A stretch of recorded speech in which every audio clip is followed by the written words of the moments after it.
जय श्री कृष्णा। राधे राधे। स्वागत है आपका हमारे चैनल पार्वती पनमोली में। आज हम सुनेंगे अश्विन मास की अष्टमी माँ लक्ष्मी व्रत या गजलक्ष्मी व्रत की बेहद पौराणिक कथा। तो आइए सुनते हैं। माँ लक्ष्मी व्रत की आप सभी माताओं बहनों को हार्दिक शुभकामनाएं। अगर आपने अभी तक चैनल को सब्सक्राइब नहीं किया, प्लीज़ चैनल को सब्सक्राइब कीजिए और कमेंट में जय माँ लक्ष्मी अवश्य लिखिए। तो आइए सुनते हैं।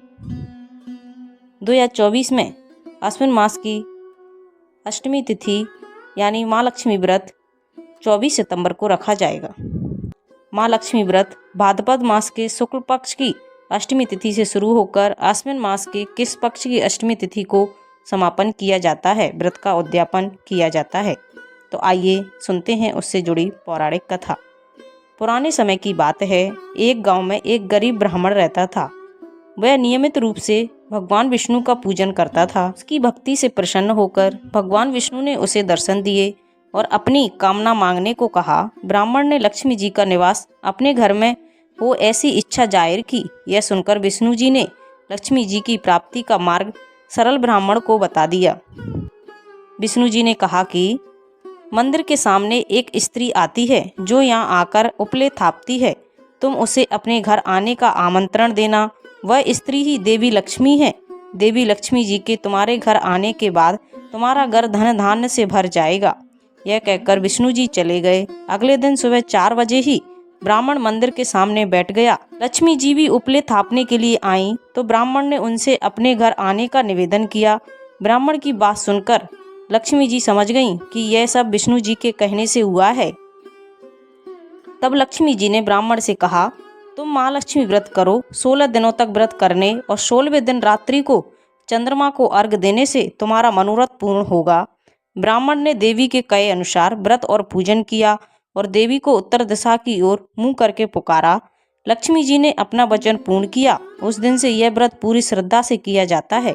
जो भक्त इसे पूर्ण श्रद्धा के साथ यह व्रत करते हैं उसे अपार धन की प्राप्ति होती है, ऐसा माना जाता है। एक दूसरी कथा के अनुसार एक समय महर्षि वेदव्यास जी हस्तिनापुर पधारे। उनका आगमन सुन महाराज दृष्टराज उनको आदर सहित राजमहल में ले गए।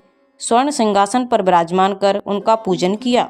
श्री व्यास जी से माता कुंती तथा गांधारी ने हाथ जोड़कर प्रश्न किया, ये महामुनि, आप त्रिकालदर्शी हैं, इसलिए आपसे हमारी प्रार्थना है कि आप हमको कोई ऐसा सरल व्रत तथा पूजन बताएं जिससे हमारा राज्य लक्ष्मी, सुख संपत्ति, पुत्र पौत्रादि व परिवार सुखी रहें। इतना सुनकर श्री वेदव्यास जी कहने लगे, हम एक ऐसे व्रत का पूजन व वर्णन कहते हैं जिसे सदा लक्ष्मी जी का निवास होकर सुख समृद्धि की वृद्धि होती है। यह श्री माँ लक्ष्मी का व्रत है। इसे गजलक्ष्मी व्रत भी कहा जाता है, जिसे प्रतिवर्ष अश्विन कृष्ण अष्टमी को विधिवत किया जाता है। हे महामुनि, इस व्रत की विधि हमें विस्तार पूर्वक बताने की कृपा करें। तब व्यास जी बोले, हे देवी, यह व्रत भाद्रपद शुक्ल अष्टमी से प्रारंभ किया जाता है। इस दिन स्नान करके 16 सूत के धागों का डोरा बनाएं, इसमें 16 गांठ लगवाएं, हल्दी से पीला करें। प्रतिदिन 16 दूब व 16 गेहूं डोरे को चढ़ाएं। अश्विन कृष्ण अष्टमी के दिन उपवास रखकर मिट्टी के हाथी पर श्री माँ लक्ष्मी जी की प्रतिमा स्थापित कर विधि पूर्वक पूजन करें।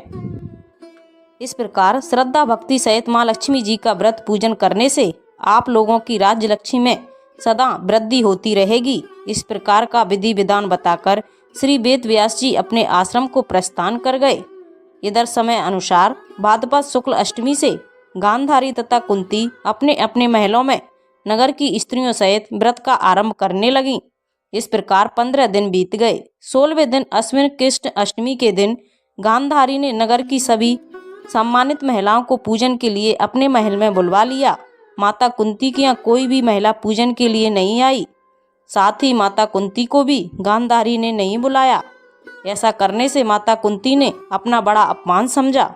उन्होंने पूजन की कोई तैयारी नहीं की एवं उदास होकर बैठ गईं। जब 5 पांडव युधिष्ठिर, अर्जुन, भीम, नकुल और सहदेव महल में आए तो कुंती को उदास देखकर पूछा, हे माता, आप इस प्रकार उदास क्यों हैं? आपने पूजन की तैयारी क्यों नहीं की? तब माता कुंती ने कहा, हे पुत्र, आज माँ लक्ष्मी के व्रत का उत्सव गांधारी के महल में मनाया जा रहा है। उन्होंने नगर की सभी महिलाओं को बुला लिया है और उसके 100 पुत्रों ने मिट्टी का एक विशाल हाथी बनाया है, जिस कारण सभी महिलाएं उस बड़े हाथी का पूजन करने के लिए गांधारी के महल में चली गईं, लेकिन मेरे पास कोई नहीं आई।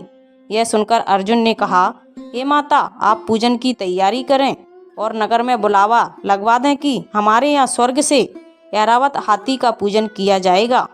इधर माता कुंती ने नगर में ढिंढोरा पिटवा दिया और पूजा की विशाल तैयारी होने लगी।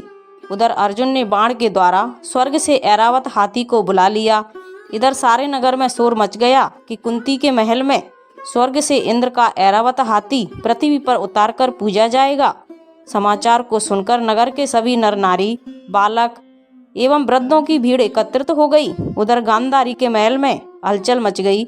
वहां एकत्रित हुई सभी महिलाएं अपनी अपनी थालियां लेकर कुंती की महल की ओर जाने लगीं।